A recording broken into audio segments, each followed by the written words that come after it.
નમસ્કાર વિદ્યાર્થી મિત્રો, ધોરણ 6 વિષય સામાજિક વિજ્ઞાન ભાગ 2 પ્રકરણ નંબર 3 પ્રાચીન નગરો અને ગ્રંથો. આપણે જોયું કે હડપ્પીય સભ્યતાના સ્થળો વિશે જોયું કે ભાઈ કયા કયા સ્થળો હતા. તો મોહેંજો-દડો, હડપ્પા, લોથલ, ધોળાવીરા, કાલીબંગન, રાખીગઢી વગેરે સ્થળોનો સમાવેશ આ હડપ્પીય સભ્યતામાં આપણે એ સ્થળોનો અભ્યાસ કર્યો. ત્યાર પછી હડપ્પીય સભ્યતાની મુખ્ય વિશેષતા નગરોની નગર રચના વિશે પણ આપણે ચર્ચા કરી. ત્યાર પછી આપણે મોહેંજો-દડો અને મોહેંજો-દડોમાં તેના મકાનોની વિશેષતા વિશેની ચર્ચા કરી.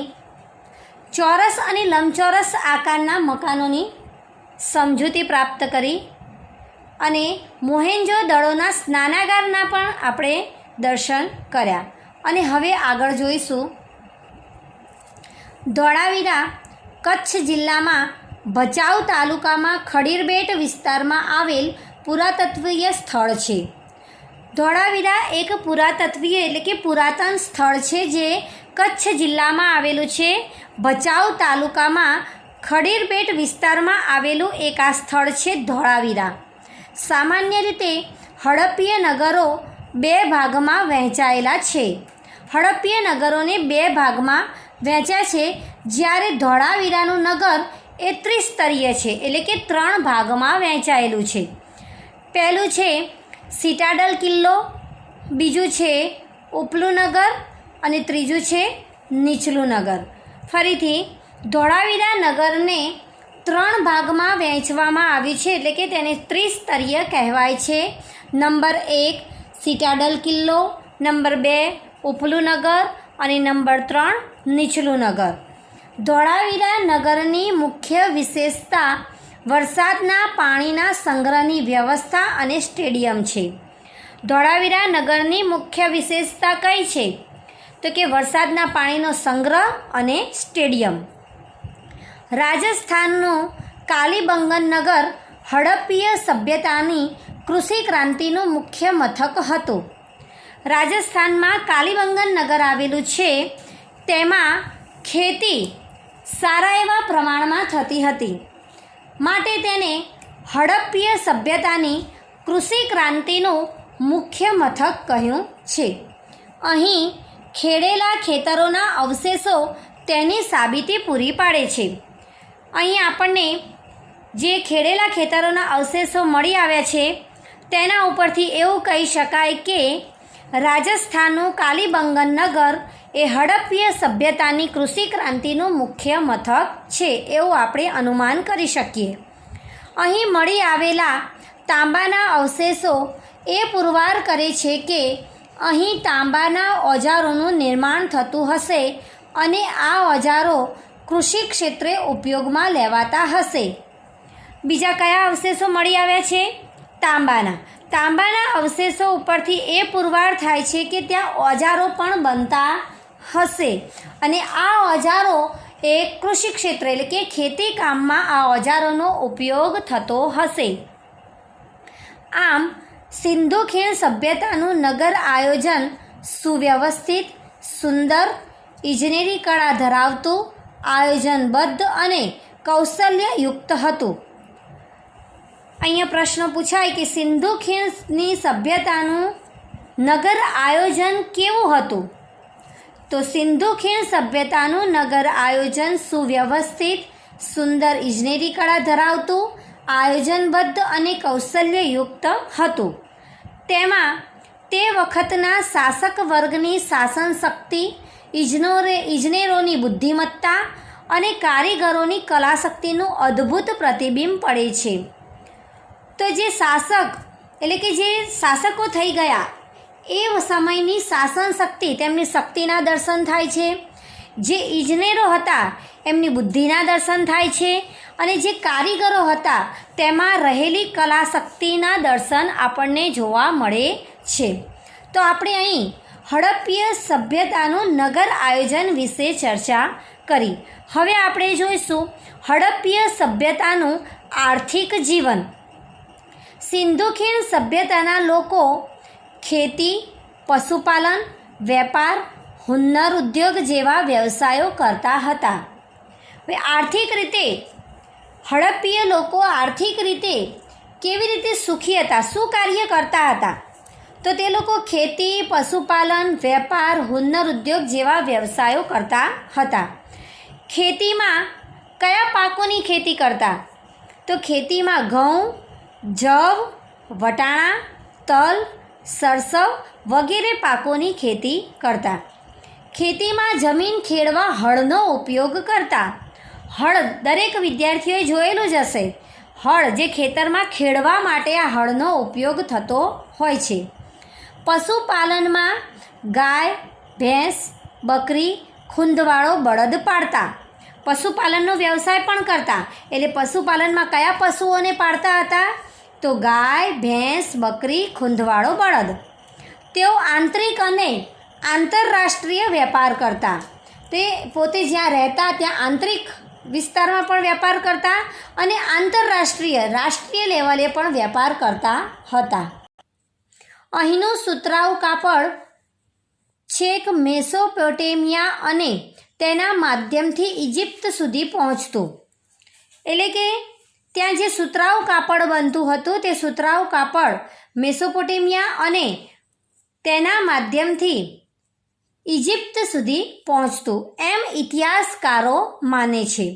આ ઉપરાંત તેમના અન્ય વ્યવસાયોમાં માટીકામ, ધાતુકામ, મણકા બનાવવાની કલા, શિલ્પકલા વગેરેનો સમાવેશ થતો. તો આપણે અહીં હડપ્પીય સભ્યતાનું આર્થિક જીવન જોતાં આપણને એવું લાગ્યું કે સિંધુ ખીણ સભ્યતાના લોકો એ અલગ અલગ વ્યવસાયો કરતા. ખેતીકામ કરતા, પશુપાલન કરતા, વેપાર કરતા, હુન્નર ઉદ્યોગો પણ કરતા. ખેતીમાં કયા પાકો ઉગાડતા? તો ઘઉં, જવ, વટાણા, તલ, સરસવ જેવા પાકોની ખેતી કરતા. પશુપાલનમાં કયા પશુઓને પાળતા હતા? ગાય, ભેંસ, બકરી, ખૂંદવાળો બળદ. તેઓ જે વેપાર કરતા હતા તે આંતરિક અને આંતરરાષ્ટ્રીય લેવલે કરતા. અને જે સુતરાઉ કાપડ બનાવતા એ સુતરાઉ કાપડ એ મેસોપોટેમિયા અને તેના માધ્યમથી ઇજિપ્ત સુધી સુતરાઉ કાપડ પહોંચાડતા. તો આવું આ ઇતિહાસકારો માનતા હતા. તે ઉપરાંત અન્ય વ્યવસાયો કરતા, જેમાં માટીકામ પણ કામ કરતા, ધાતુકામ, મણકા બનાવવાની કલા અને શિલ્પકલા વગેરેનો સમાવેશ આ અન્ય વ્યવસાયોમાં થતો. ત્યાર પછી હડપ્પીય સભ્યતાનું સમાજ જીવન. આર્થિક જીવન પછી તેનું સમાજ જીવન, સામાજિક જીવન કેવું છે તે જોઈએ. સિંધુ ખીણ સભ્યતાના લોકોનો મુખ્ય વ્યવસાય ખેતી અને પશુપાલન હતો. સિંધુ ખીણ સભ્યતાના લોકોનો મુખ્ય વ્યવસાય કયો હતો? ખેતી અને પશુપાલન. એ આપણે આર્થિક જીવનમાં જોયું. અને આ સમયની પ્રજાના ખોરાકમાં ઘઉં, જવ, બાજરી, વટાણા, તલ, ખજૂર વગેરેનો સમાવેશ થતો.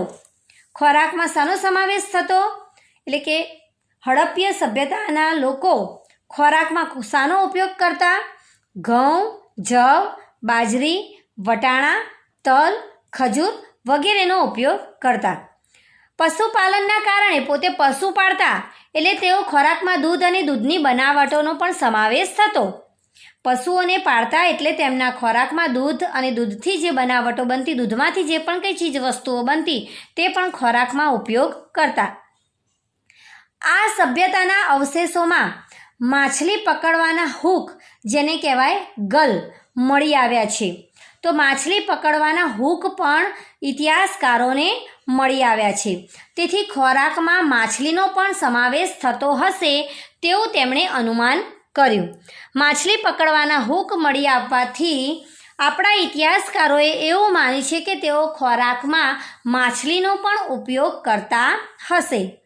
સિંધુ ખીણ સભ્યતામાંથી મળી આવેલા શિલ્પોના આધારે એ સમયના લોકોના પોશાક વિશે માહિતી મળે છે. આપણે ઉપરના પેરેગ્રાફમાં ખોરાક વિશેની માહિતી મેળવી. હવે એમના પોશાકોની વાત કરીએ. અહીંના સ્ત્રી પુરુષો 2 કપડાં પહેરતા, કમરથી નીચેના ભાગમાં હાલની ધોતી જેવું અને ઉપરના ભાગમાં ડાબા ખભા પર એક વસ્ત્ર નાખતા. અહીં તમને ચિત્ર આપેલું છે, જુઓ. મોહેંજો-દડોમાંથી એક વસ્ત્ર પરિધાન કરેલ પથ્થરની મૂર્તિ આપણને મળેલી છે. આ ખભા ઉપરથી કપડું લઈને નીચે, આ હાથના નીચે બસ એક જ સાઈડ આ કપડું વીંટતા એવું આપણને આ ચિત્રમાં દેખાય છે.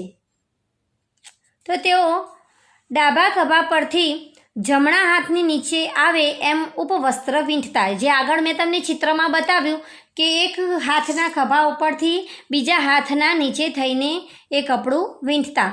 મુખ્યત્વે તેઓ સુતરાઉ કાપડનો ઉપયોગ કરતા અને ઊની વસ્ત્રથી પણ પરિચિત હતા. વધારે તેઓ સુતરાઉ કાપડનો ઉપયોગ કરતા અને ઊની એટલે કે ગરમ વસ્ત્રથી પણ તેઓ પરિચિત હતા. ધાતુ તથા હાથી દાંતની બનેલી મળેલી સોયના આધારે અનુમાન થાય છે કે તેઓ સીવીને કપડાં પહેરતા હશે. હવે પુરાતત્વ શાસ્ત્રીઓને એક સોય પણ મળી આવેલી છે. ધાતુની છે અને હાથી દાંતની પણ છે. તો આ સોય મળી આવી છે. તેના ઉપરથી તેમણે એવું અનુમાન કર્યું કે તેઓ કપડાં સીવીને પહેરતા હશે. આમ છતાં મોટાભાગના લોકો સીવ્યા વિનાના કપડાનો ઉપયોગ કરતા હશે. ઘણા લોકો સીવીને પણ પહેરતા હશે, તો ઘણા લોકો સીવ્યા વગર પણ કપડાં પહેરતા હશે. હવે તેમના આભૂષણો જોઈએ. આ સમયના લોકો આભૂષણોમાં કંઠહાર એટલે કે ગળાનો હાર, હાથમાં વીંટી, કાંડામાં કડા સ્ત્રી અને પુરુષ બંને પહેરતા.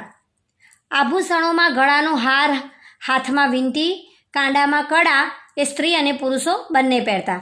સ્ત્રીઓ બંગડીઓ, કાનમાં કુંડળ, કંદોરો, ઝાંઝર વગેરે આભૂષણો પહેરતી. આ આભૂષણો સોના, ચાંદી અને કિંમતી પથ્થરોમાંથી બનાવવામાં આવતા. આ આભૂષણો સોના, ચાંદીના અને કિંમતી પથ્થરોમાંથી બનાવવામાં આવેલા છે. હવે આગળના પેરેગ્રાફમાં તેમના વાસણો અને રમકડા વિશેની માહિતી આપી છે. જોઈએ. સિંધુ ખીણ સભ્યતાના લોકો માટીના, તાંબાના, કાંસાના વાસણો બનાવતા, જેમાં માટીમાંથી પ્યાલા, વાટકી, કુલડી, ગાગર, રકાબી, કથરોટ વગેરે વાસણોનો સમાવેશ થતો. માટીમાંથી કયા વાસણો બનાવતા? પ્યાલા, વાટકી, કુલડી, ગાગર, રકાબી, કથરોટ વગેરે વાસણો બનાવતા. સિંધુ ખીણ સભ્યતાના લોકોએ પોતાના બાળકો માટે વિવિધ પ્રકારના રમકડા બનાવ્યા હતા. પોતાના બાળકોને રમવા માટે રમકડા પણ બનાવ્યા હતા, જેમાં પંખી આકારની સિસોટીઓ, ઘૂઘરા, ગાડા, લખોટી, પશુ, પંખી અને સ્ત્રી પુરુષ આકારના રમકડાનો સમાવેશ થાય છે. તો તેમના બાળકો માટે જે રમકડા બનાવ્યા છે તેમાં કયા રમકડાઓનો સમાવેશ થાય છે? તો પંખી આકારની સિસોટીઓ, ઘૂઘરા, ગાડા, લખોટી, પશુ, પંખી અને સ્ત્રી પુરુષ આકારના રમકડાનો સમાવેશ થાય છે. એક રીતે જોઈએ તો આ પ્રજાની સર્જન શક્તિ અને કલા કારીગરી એમના રમકડામાં વ્યક્ત થાય છે. તો આ લોકોમાં જે સર્જન શક્તિ રહેલી છે, તેમાં જે કલા કારીગરી રહેલી છે, તે આ રમકડા જોવાથી તેમની કારીગરી તેમાં વ્યક્ત થાય છે. માથું હલાવતા પ્રાણી અને ઝાડ પર ચડતા વાનરની કરામત દર્શાવતા રમકડા જોવા મળે છે. એવા રમકડા બનાવ્યા છે કે જે માથું હલાવતા પ્રાણીઓ પણ હોય છે અને ઝાડ ઉપર ચડતા વાનરો પણ એ રીતે એ લોકોએ રમકડા બનાવ્યા છે. અહીં તમને રમકડાનું ચિત્ર આપેલું છે, જે તમે જોઈ શકો છો કે કેવી રીતે એ લોકોએ કરામત એમનામાં રહેલી જે સર્જન શક્તિ છે, જે કલા કારીગરી છે, તે કેવી રીતે જાગૃત કરી છે, તે આપણે આ રમકડાના ચિત્ર દ્વારા આપણે જોઈ શકીએ છીએ. હવે આગળના મુદ્દા ભાગ 3માં જોઈશું. અસ્તુ.